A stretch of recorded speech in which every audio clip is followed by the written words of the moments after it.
ನಮಸ್ಕಾರ ಎಲ್ರಿಗೂ.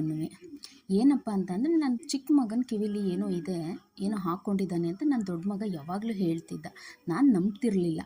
ಆದರೂ ಪರವಾಗಿಲ್ಲ, ಒಂದು ಸಲ ಚೆಕ್ ಮಾಡಿಸೋಣ ಅಂತ ಹೇಳ್ಬಿಟ್ಟು ನನ್ನ ಮಗನ ಕರ್ಕೊಂಡು ಸೀದಾ ನಾನು ಹಾಸ್ಪಿಟಲ್ಗೆ ಹೋದೆ. ಅಲ್ಲಿ ಹೋದ್ಮೇಲೆ ಡಾಕ್ಟ್ರು ನೋಡಿಬಿಟ್ಟು, ಹೌದು ಅವ್ನ ಕಿವಿಲಿದೆ, ಏನೋ ಹಾಕ್ಕೊಂಡಿದ್ದಾನೆ ಅಂತ ಹೇಳಿದ್ರು. ಸರಿ, ಅದನ್ನು ತೆಗೆಸ್ಕೊಳ್ಳೋಣ ಅಂತ ಹೇಳ್ಬಿಟ್ಟು ಹೋದ್ವಿ. ಆಮೇಲೆ ಅವನಿಗೆಲ್ಲ ಏನೇನು ಪ್ರೊಸೀಜರ್ ಮಾಡಬೇಕೆಲ್ಲ ಮಾಡಿ ಅವನಿಗೆ ಕಿವಿಲಿರೋ ಅಂಥದ್ದನ್ನು ತೆಗೆದು ನಮ್ಮ ಕೈಗೆ ಕೊಟ್ಟರು. ನೋಡಿದ್ರೆ ಸ್ಟೋನ್ ಥರ ಇತ್ತು. ಈಗಿನ ಸ್ಕೂಲ್ಗಳಲ್ಲಿ ಪ್ರಾಜೆಕ್ಟು ಅದು ಇದು ಅಂತ ಮಕ್ಕಳಿಗೆ ಕೊಡ್ತಾನೆ ಇರ್ತಾರೆ. ಅದಕ್ಕೆ ಡೆಕೋರೇಷನ್ ಐಟಮ್ ಬೇಕು ಅಂತ ತರಿಸ್ಕೊತಾರೆ.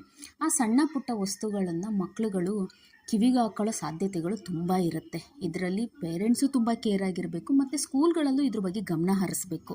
ಇಲ್ಲ ಅಂತ ಅಂದರೆ ಈ ಥರದ್ದು ಒಂದು ಅನಾಹುತಗಳು ಆಗ್ತವೆ. ಸಣ್ಣ ಪುಟ್ಟ ವಸ್ತುಗಳು ಕಿವಿಗೆ ಹೋದಾಗ ಮುಂದೆ ಅದು ದೊಡ್ಡ ತೊಂದರೆಗಳೇ ಆಗ್ಬೋದು ಅಲ್ವಾ? ಇದ್ರ ಬಗ್ಗೆ ನೀವೇನಂತೀರಾ?